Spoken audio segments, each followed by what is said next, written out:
ഒരു ഫ്രഞ്ച് ദിനപത്രത്തിലെ തലക്കെട്ട് കോളിളക്കമുണ്ടാക്കിയതിനെ തുടർന്നാണ് ലോക ചരിത്രത്തിലെ പ്രധാന ബഹുമതിയായ നൊബേൽ സമ്മാനത്തിന്റെ കഥ തുടങ്ങുന്നത്.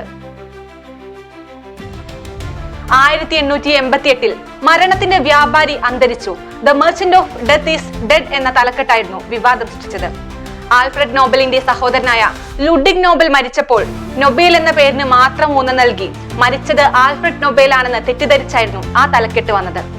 സ്വന്തം ചരമക്കുറിപ്പ് വായിച്ച് അന്താളിച്ചു പോയിരുന്നു ആൽഫ്രഡ് നോബൽ. ലോകം അവസാനിക്കുവോളം ആളുകൾ തന്നെ ഓർത്തിരിക്കണമെന്ന നിർബന്ധ ബുദ്ധിയാണ് അത്രയും കാലം തല പുകഞ്ഞും ഉറക്കമുളച്ചും നടത്തിയ കണ്ടുപിടുത്തങ്ങളുടെ നേടിയ സമ്പത്തിന്റെ സിംഹഭാഗം വിശ്വവിഖ്യാതമായ ഒരു വിൽപത്രമായി രൂപപ്പെട്ടത്. തന്റെ ജീവിത കാലയളവിൽ ഏറ്റവും കൂടുതൽ വിൽപത്രം എഴുതിയ വ്യക്തി കൂടിയാണ് ആൽഫ്രഡ് നോബൽ.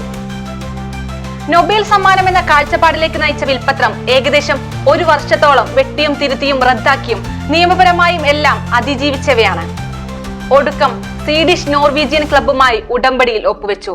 അങ്ങനെ ലോകത്താകമനം ഞെട്ടിച്ചുകൊണ്ട് ആ വിൽപത്രം പരസ്യമാക്കപ്പെട്ടു. മനുഷ്യ നന്മക്കായി മഹത്തായ സംഭാവനകൾ നൽകുന്നവർക്ക് ഏറ്റവും മഹത്തായ പുരസ്കാരം വർഷാവർഷം നൽകുന്നതിനുള്ള പ്രഖ്യാപനമായിരുന്നു അത്. തന്റെ സ്വത്തിന്റെ 94% നൊബേൽ സമ്മാനത്തിനായി സംഭാവന ചെയ്തു.